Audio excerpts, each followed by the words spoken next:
Oke,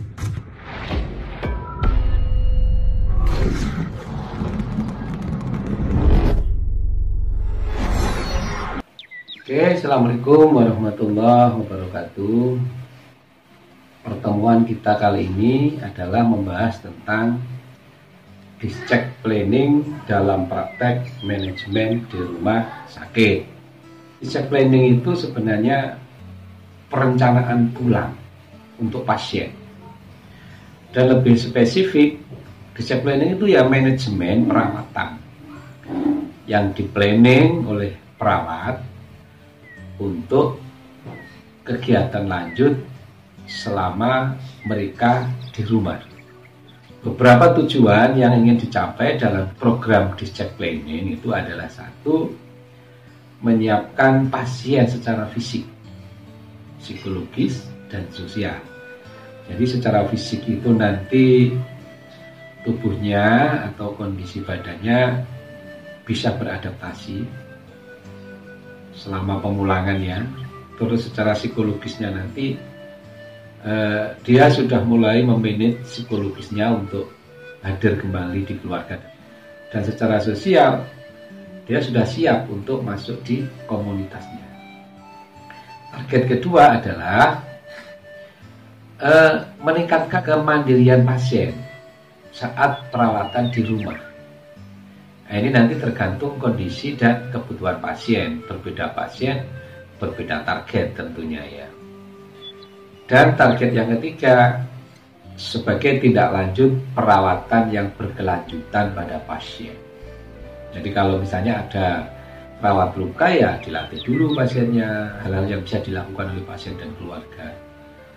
Dan yang tidak bisa dilakukan, masuk target yang keempat, membantu rujukan pada pasien dengan sistem pelayanan lain yang terdekat.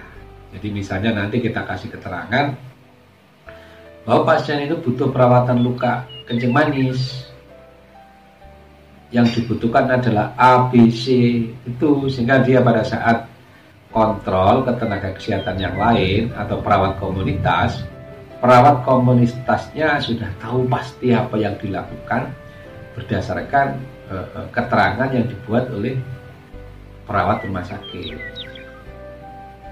Dan target yang terakhir ya membantu pasien, membantu keluarga untuk memiliki pengetahuan, sikap, keterampilan dalam rangka mempertahankan status kesehatannya. Langkah konkretnya itu ini. Jadi kolaborasi atau koordinasi antara perawat, dalam hal ini Katim, Karu dengan dokter, diskusi ya. Oke, kalau sudah deal sesuai dengan kondisi kesehatannya, maka ada keputusan pulang. Maka dibuatlah surat pulang oleh dokter. Setelah itu deal, maka perawat primer Karu merencanakan discharge planning. Jadi mengecek apa yang diperlukan nanti pada saat discharge planning, keperluannya pasiennya apa, dan lain-lain itu dicek. Termasuk menyiapkan segala bentuk administrasi discharge planning. Misalnya form discharge planning, resume medis, obat-obatan, pemeriksaan diagnostik, form return consumable, dan obat-obat yang diperlukan. Maka pada tahap ini seorang perawat bisa kolaborasi dan koordinasi dengan ahli gizi, ahli farmasi, dan lain-lain. Sehingga akhirnya data untuk perencanaan pulang itu lengkap. Setelah ini lengkap, pemberitahuan kepada pasien untuk proses administrasi rumah sakit. Nah, sambil keluarganya menurut administrasi, maka nanti dibuatlah kegiatan discharge planning sesuai dengan kebutuhan pasien. Untuk lebih jelasnya, mari kita lihat role play discharge planning.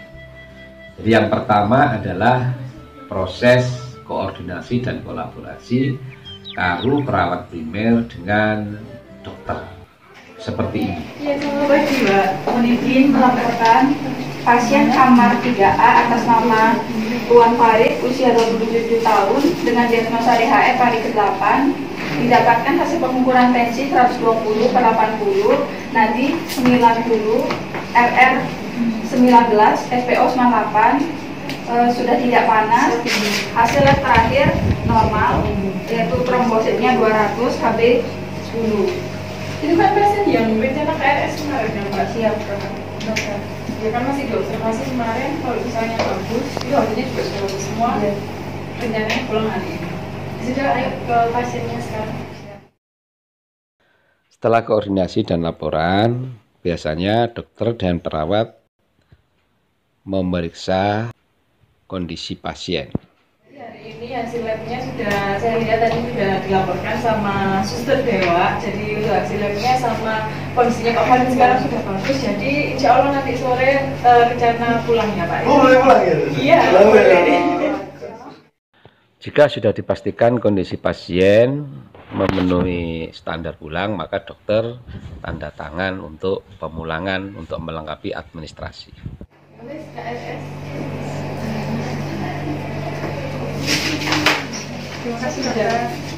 Tahap selanjutnya adalah pengecekan total oleh Karu dan Perawat Primer atau Katim untuk administrasi dan kebutuhan pasien dalam program discharge planning. Buat Tuan Farid sudah disiapkan? Untuk persiapan discharge planning pada pasien Tuan Farid sudah siap, resume medis dan format discharge planningnya sudah dipersiapkan. Oh ya, sebentar ya, saya cek dulu.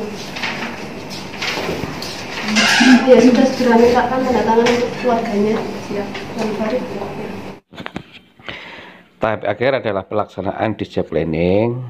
PJ perawat atau Katim atau Perawat Primer melakukan discharge planning sesuai dengan perencanaan.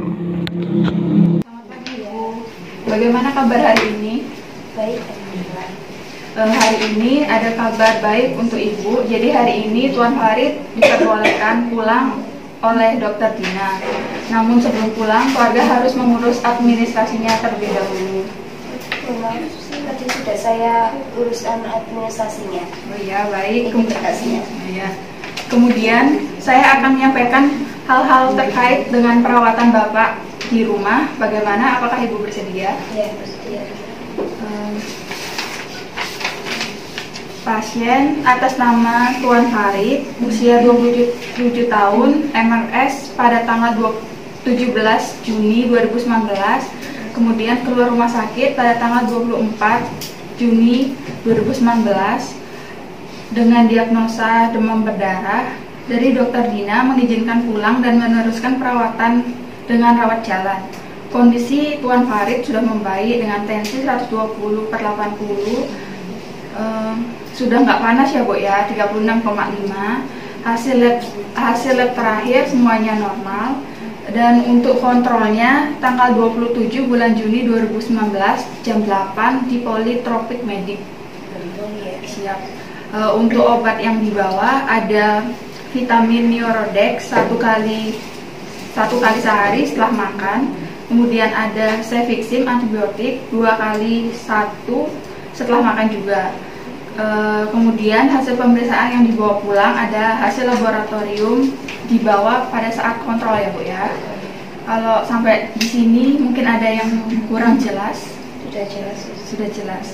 Oh ya Bu, menambahkan sedikit informasi untuk meminimalkan terjadinya resiko kekambuhan.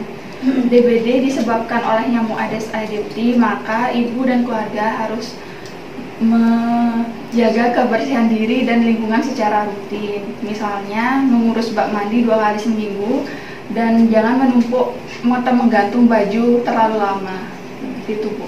Mungkin ada yang kurang jelas. Oh ya, untuk pantauan makanannya apakah ada? Untuk Tuan Farid tidak ada pantangan apa-apa, makan makanan yang bersih dan istirahat yang cukup. Ya, selesai. Mungkin ada yang ditanyakan lagi Bu? Sudah. Baik, terima kasih kalau sudah jelas. Terima kasih atas kerjasamanya Bu ya. Minta tanda tangan keluarga, tanda tangan dan nama terang. Oke, ini kita sebut gambaran singkat dari supervisi. Ada beberapa poin yang perlu saya jelaskan kembali. Beberapa teknis tindakan keperawatan di discharge planning ini antara lain pendidikan, bisa edukasi, bisa reedukasi, bisa reorientasi kesehatan. Apa bahan-bahan atau topik yang diberikan?